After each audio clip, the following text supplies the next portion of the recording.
Во просториите на Правниот факултет во Кочани денеска се одржа третата јавна презентација на проектот за управување на речниот слив на Брегалница, на која зборуваше министерот за животна средина и просторно планирање при владата на Република Македонија Нурхан Изаири. На презентацијата присуствуваше амбасадорот на Швајцарија во нашата земја Стефано Лазарото, како и представници на јавни претпријатија и други стручњаци од 15 општини од Брегалничкиот регион.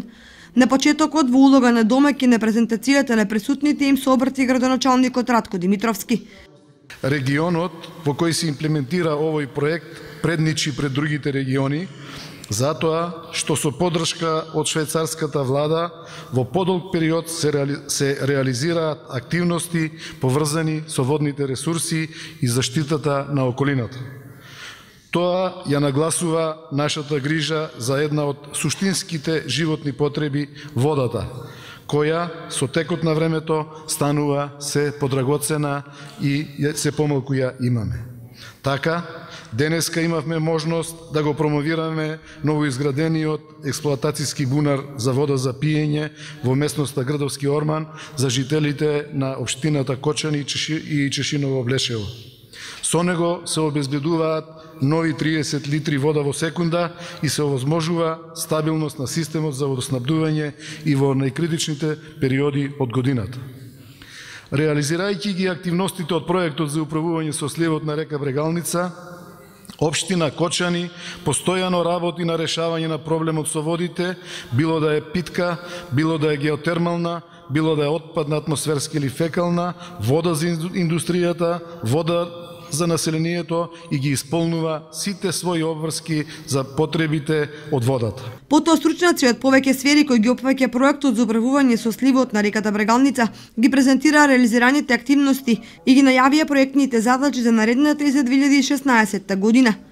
Овој проект веќе се спроведува 28 месеца и имаме уште година и пол за спроведување на проектот. За сега активностите што се планирани одат според планираното и со тоа сме многу задоволни. Многу сме задоволни и од соработката со сите чинители во сливот на Брегалница, како општините, така Центарот за развој, но и другите чинители кои што се врзани со водата, значи јавните претпријатија, водостопанствата и така натаму.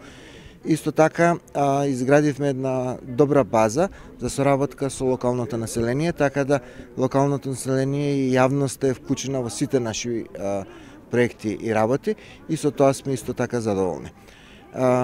Како што знаете, во сите 15 општини од регионот се спроведуваат мали инфраструктурни проекти, тие се во тек и се надеваме дека до првиот дел, првите месеци на 2015 година, тие проекти ќе бидат веќе реализирани, а за 2015 година активностите ќе ги насочиме во два правца. Едното е изработка на деталниот план за управување со сливот на река Брегалница, а второ е вториот повик за инфраструктурни проекти, со кој што сакаме да направиме 4 проекти во регионот, кои што ќе се однесуваат на заштита на водните ресурси.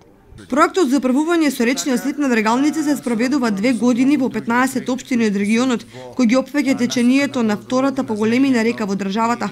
Истиот е финансиран од Швајцарскиот државен секретаријат за економски работи СЕКО, заедно со Министерството за животна средина и просторно планирање, Министерството за земјоделство, шумарство и водостопанство и општините од регионот. Со неговата имплементација се очекува сегашните неповолни состојби со водите од бактериолошки и хемиски аспект до крајот на 2021 година половично да се подобрат, а до 2025 Брегалница заедно со целокупното сливно подрачје да има целосно позитивни показатели за чиста и здрава вода. Инаку стручњаци од различни сфери ги презентира резултатите од своите активности и истражувања за зачувување на природата, потоа од еколошки и едукативен аспект, кој во глобала водат кон менување на суштинските сегменти на позитивниот пристап кон